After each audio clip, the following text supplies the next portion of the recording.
Number 3 جو ہے وہ یہ ہے، قرآن شریف کو سمجھنے کے لیے سب سے پہلے ہم یہ دیکھیں گے کہ قرآن شریف کی آیتوں کی تفسیر قرآن ہی کی آیت سے کی جائے، یا پھر جو ہے ہم جو ہے صحیح حدیث جو ہے اس کو نوٹ کریں، یا پھر ہم جو ہے محمد صلی اللہ علیہ وسلم کی جو اسوائے حسنہ ہے اس سے جو ہے وہ نتیجہ اخذ کریں۔ اور اس کے علاوہ کچھ آیتیں ایسی ہیں جو اللہ تعالیٰ نے جیسے آسمان کے بارے میں فرمایا ہے یا دریا کے بارے میں، تو یہ ایک ریسرچ ورک ہے، یہ آگے آپ کو میں بتاؤں گا کہ یہ ذو معنی آیتیں ہوتی ہیں یا ان کے اوپر اللہ تعالیٰ نے نصیحت ہمیں سمجھانے کے لیے بتائی ہے، تو ان کے اوپر کوئی ایمان نہیں بنتا اور ان کے بارے میں ہم صرف سوچ سکتے ہیں، لیکن ہم اس کو حتمی فیصلہ نہیں دے سکتے۔ قرآن شریف کو سمجھنے کے لیے جو چوتھا پوائنٹ ہے وہ یہ ہے، قرآن کے اندر جو ہے 3 قسم کی آیتیں ہوتی ہیں۔ پہلی وہ آیتیں ہوتی ہیں جو کہ جن کا معنی مطلب صرف اللہ سبحانہ و تعالیٰ کو معلوم ہے اور محمد صلی اللہ علیہ وسلم یقیناً جانتے ہوں گے، لیکن ہم عام انسانوں کو یہ باتیں نہیں بتائی گئی۔ ہمیں بس اتنا سمجھا دیا گیا ہے کہ سارا علم آپ کے پاس نہیں ہے، یعنی ہم انسانوں کے پاس مکمل علم نہیں ہے۔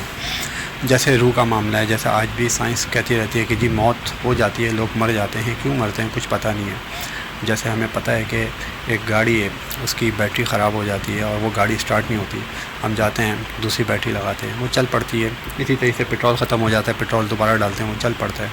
لیکن جب لوگوں کا ایکسیڈنٹ ہوتا ہے، خون بہت زیادہ بہہ جاتا ہے، ہم دوبارہ خون ڈال سکتے ہیں اور سائنس کے لیے کوئی مشکل بات نہیں ہے، لیکن وہ بندہ زندہ نہیں ہوتا۔ اسی طریقے سے کوئی جو ہے ہارٹ اٹیک ہو جاتا ہے، دل کا دورہ پڑتا ہے، مر جاتا ہے، لیکن ہم اس کو آرٹیفیشل ہارٹ لگا دیتے ہیں جو پمپ خون کو کرتا رہتا ہے، دوبارہ خون کو گھما دیتا ہے، سب کچھ کر دیتا ہے، لیکن وہ انسان دوبارہ زندہ نہیں ہوتا۔ جو مر جاتا ہے ایک اچھے خاصے تھوڑے سے لمبے پیریڈ کے لیے، تو وہ ختم ہی ہو جاتا ہے مکمل۔ تو اور جس کو اللہ تعالیٰ واپس لوٹانا چاہے تو کوئی مسئلہ نہیں ہے اللہ کے لیے۔ تو اللہ تعالیٰ نے یہ ہمیں سمجھا دیا ہے کہ الف لام میم اور ہاں میم عین سین کاف اور اس طرح کی جتنی بھی یاسین جتنی بھی آیتیں ہیں، اس کا صاف مطلب ہے کہ ہمیں ہر چیز کے اندر ہمیں بات کرنے کی ضرورت نہیں ہے، بحث کرنے کی ضرورت نہیں ہے، اور ایک دوسرے کو کافر کہنا اور دوسروں کو ایک دوسرے سے لڑ جانا کہ نہیں جی میں صحیح کہہ رہا ہوں تم غلط کہہ رہے ہو۔ جب ہمیں جس چیز کا علم دیا ہی نہیں گیا ہے تو ہمیں اس کے اوپر زیادہ بحث نہیں کرنی چاہیے۔ دوسرا پوائنٹ اللہ تعالیٰ نے یہ بتایا کہ ہماری وہ آیتیں، اللہ تعالیٰ نے وہ آیتیں بتائی ہیں جو کہ نصیحت کے لیے، ٹھیک ہے، وہ صرف اللہ تعالیٰ نے اس کا مقصد سمجھایا ہے کہ دیکھو میری نصیحت کو سمجھو، ٹھیک ہے۔ ان آیتوں کو جیسے اللہ تعالیٰ نے ایک جگہ پہ فرمایا کہ جی میں نے منصلوہ اتارا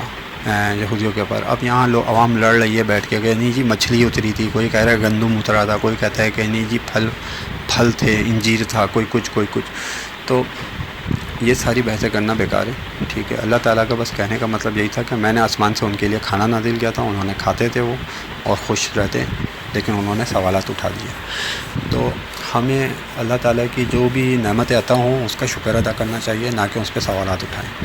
آسان لفظوں میں کہ جو ہمیں نصیحت کی جا رہی ہے اس نصیحت کو ہم پکڑیں۔ جیسے قرآن کے اندر اصحاب کہف کا ذکر ہے، وہ 4 تھے، 5واں ان کا کتا تھا، کوئی کہتا تھا وہ 5 تھے اور 6واں ان کا کتا تھا، یہ صحاب کہف کے بارے میں تھا۔ تو یہ لوگ اس طرح کی باتوں میں بحثوں میں لگ کے ایک دوسرے کے دشمن ہو جاتے تھے۔ تو قرآن کے اندر آیا کہ وہ 4 ہوں یا 5 ہوں، اس سے کوئی مقصد نہیں ہے، تم صرف اللہ تعالیٰ کی نصیحت کو سمجھو، یعنی اللہ تعالیٰ جو نصیحت سمجھا رہے ہیں وہ اس کو سمجھو، اس پہ بحث نہ کرو۔ تو ایسی بہت سی آیتیں جو اللہ تعالیٰ نے نصیحت کے لیے اتاری ہیں، مطلب سمجھانے کے لیے بتایا ہے۔ تیسری جو ہے وہ یکتا آیتیں ہوتی ہیں جو کہ مکمل حکم ہوتا ہے، جیسے اے انسانوں،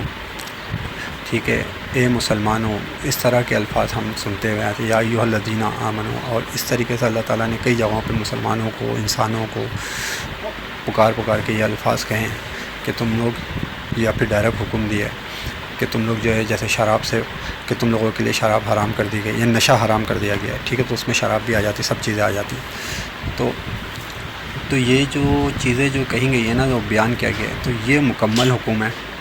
اس کو ہمیں سمجھنا ہے اور اس پہ عمل کرنا ہے۔ جب بھی آپ کہیں پہ یہ اس قسم کے الفاظ پڑھیں کہ یا ایھا الذین آمنوا، یا اس طرح کا کہ اے ایمان والو، اے مسلمانوں، تو ان چیزوں کو آپ نے لازمی غور سے پڑھنا ہے اور سمجھنا ہے اور ان پہ عمل کرنا ہے، ٹھیک ہے۔ تو یہ 3 قسم کی آیتیں ہوتی ہیں۔ پہلی وہ جن کا کوئی معنی مطلب کسی کو نہیں پتہ، دوسری وہ جو کہ ذو معنی ہوتی ہیں جو صرف نصیحت کے لیے ہوتی ہیں، اور ان سے ہم صرف نصیحت اخذ کرتے ہیں، نہ کہ اس کے اوپر بحث کرتے ہیں، لوگوں کے اوپر، نام کے اوپر یا تعداد کے اوپر یا کسی بھی کھانے پینے کلر ولر کے اوپر۔ اور تھرڈ جو ہے وہ ہم نے سیدھا سیدھا حکم ہے جس کے اوپر ہمیں عمل کرنا ہے۔ تو قرآن سمجھنے کے لیے جو آپ کے پاس پہلی چیز جو ہے وہ اعوذ باللہ من الشیطان الرجیم پڑھنا ہے، دوسرا اپنے جو ہے سورہ فاتحہ پڑھنی ہے، دعا کرنی ہے اپنے لیے سیدھے راستے پہ رہنے کے لیے۔ تھرڈ جو قرآن کی آیتوں کا ترجمہ جو ہے وہ ہم قرآن کی آیت سے ہی کریں یا پھر صحیح حدیث سے کریں یا پھر محمد صلی اللہ علیہ وسلم کی زندگی کے حوالے سے دیکھیں، اور اس کے بعد جو چیزیں بچتی ہیں وہ جو ہے وہ ریسرچ اور کریں، اس کے اوپر کوئی حتمی فیصلہ ہم نہیں دیں گے، یعنی ہم اس کے بارے میں سوچ سکتے ہیں، بتا سکتے ہیں، لیکن ہم یہ نہیں کہیں گے کہ ہماری بات فائنل ہے۔ چوتھا پوائنٹ وہ یہ تھا جو ہے وہ آپ نے 3 قسم کی آیتوں کے اوپر فوکس رکھنا ہے کہ ان 3 قسم کی آیتوں کو آپ کس طریقے سے پڑھتے ہیں۔